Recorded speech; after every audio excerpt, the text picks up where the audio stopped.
What is up, YouTube? This is TheDuelFactory once again with another deck profile. As I promised you in the previous video, right after Mermails, this one is Raidraptors. These will be posted in the same day. Also, another thing to note, I don't know if any of you read the descriptions in the video or not, but for those of you who don't want to watch the videos, I understand that completely. I have the complete deck list on the bottom of this deck. Since it wasn't the last couple haven't been regional deck profiles, side decks are not posted. However, your main and your extra will be posted. That being said, let's get on to the deck profile. It is Raidraptors. I literally built this deck for fun. As for to be cheeky, not as cheeky as Edia into Archfiend-centric, but still cheeky nonetheless. So, on to the deck profile. So, start off, we have 3 copies of Tribute Lanius. This is a Foolish Burial in monster form for Raidraptors. Usually the play you do with this is you send Mimicry Lanius, because Mimicry Lanius searches any card in the deck. And it does that. It also has a battle phase effect, but we don't play in the quick play rank up magics, so that effect's irrelevant. But 3 of him, 3 Vanishing Lanius. This, in my opinion, is the best Raidraptor. Whenever it's normal and special summon, doesn't matter how, you can special summon additional Raidraptor for the turn, so this is what lets you swarm the field.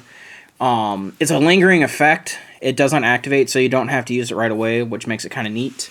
So we play 3 of that. We also play 3 of the Fuzzy Lanius. This one is like Bora the Spear. It can be special summoned if you control another Raidraptor.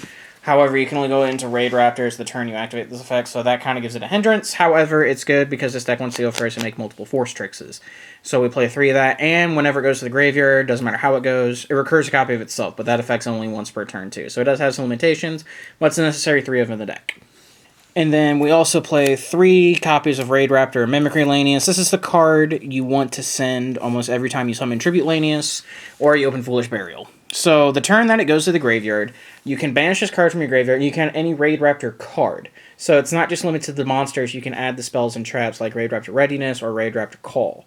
So I feel as it's a definite 3 of them in the deck because you always want to use it for XYZ fodder or graveyard fodder.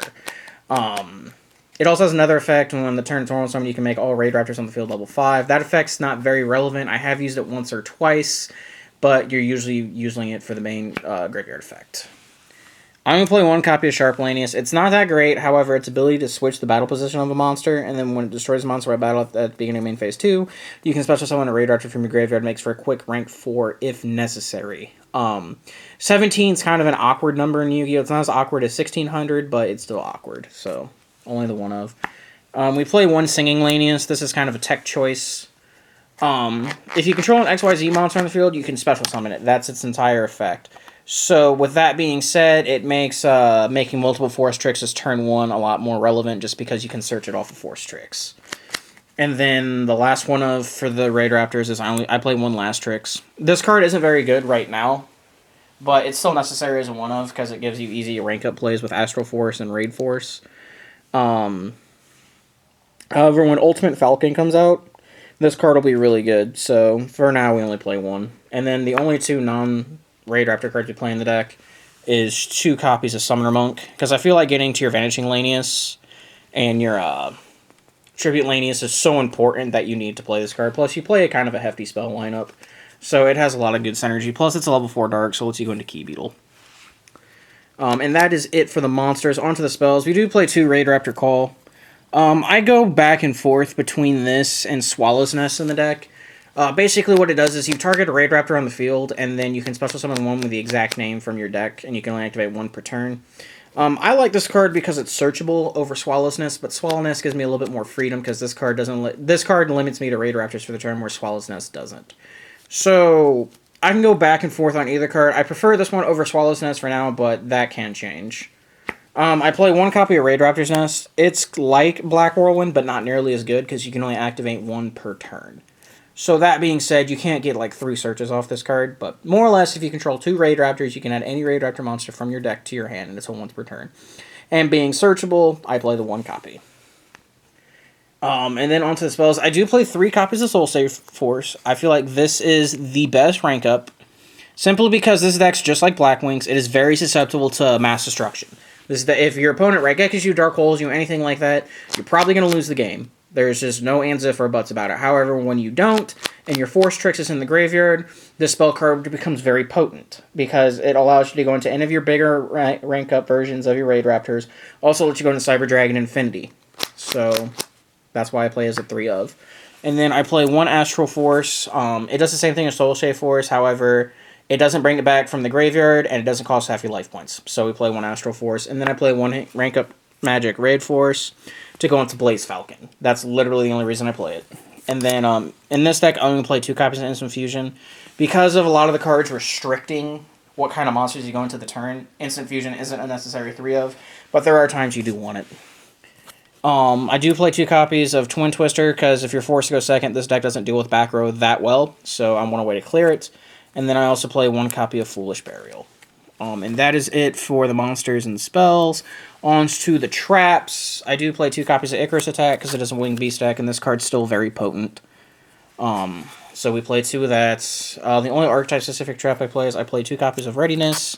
This card is interesting, because you can send it off the Tribute Lanius. You can send it off the Tribute Lanius. And its effect is, when this card's activated, Raidraptors cannot be destroyed by battle for the turn, so it gives them battle protection. And then when it's in your graveyard, if you banish it, you take 0 damage for the turn. So it has multi-purposes in the deck, and I like sending off Tribute Lanius when I go first, and I have everything else set up, and I think my opponent's going to OTK me. So, that being said, that's why I play 2 copies of that. Any deck that plays back row, I feel like, has to play this. 3 copies of Solemn Strike, and the 1 Warning. These are the best trap cards in the game right now, and any deck that plays back row has to play it, unfortunately. And then the 2 O's, I play 1 Vanity's Emptiness, because you can Key Beetle lock it, and 1 Bottomless Trap Hole, because I do play Reflusia. And that's it for the main deck. It is 40, like all my decks. And then on to the extra deck. So, as I was saying earlier, a lot of the cards in the deck say you can only go into Raidraptors for the turn, so I have a lot of Raidraptors in the extra. So, that being said, we play 3 copies of Raidraptor Force Trix. This is the generic rank 4 that everyone was waiting for Raidraptors to make it a relevant deck. Basically, it takes any 2 level 4s, and then once per turn, you can detach and add any level 4 lower dark, or add 1 level, oh, it's level 4 Dark Winged Beast, okay. Any level 4 Dark Winged Beast from your deck to your hand. So, automatically, it searches almost every single Raidraptor card in existence. That is amazing. Its other effect is, while it's on the field, it gains 500 attack and defense for every other Winged Beast type monster on the field. So, naturally, swarming the field with Winged Beast, it gets really big really fast. So, that is a 3 of. Next, we play 1 Rise Falcon. Rise Falcon takes 3 level 4 Winged Beasts, and what he does is, he can attack all special summon monsters on the field, and then once per turn I can detach a monster and target 1 monster on the field, and then it gains attack equal to that monster's current attack, and then it goes back to its original at the end of the turn. So he can get really big really fast, and he can attack all special summon monsters, so that's really good. I play 1 Blaze Falcon. This one is allowed to attack your opponent directly while it has XYZ material, and the only way I make it usually is with Raid 4, so keep that in mind. And then, whenever it inflicts life point damage, I can detach, and I can destroy any monster on the field. I think it's any monster on the field. Oh, no. This is the one where... Oh, no, I had it right. And then, once per turn, I can detach 1 XYZ material from this card and destroy as many special summon monsters on my opponent's side of the field, and for each one, he takes 500 damage. So, this card has some unique niches. This is 1 Revolution Falcon. This is one whenever it attacks monster, it makes it 0, I believe. Yeah, this can attack all XYZ monsters on the field, and then that monster's attack and defense becomes 0, and then its other effect is I can target 1 monster my opponent controls, destroy it, and if you do inflict damage to your opponent equal to half of it. So it's kind of like a Volcasaurus, kind of, but... Yep.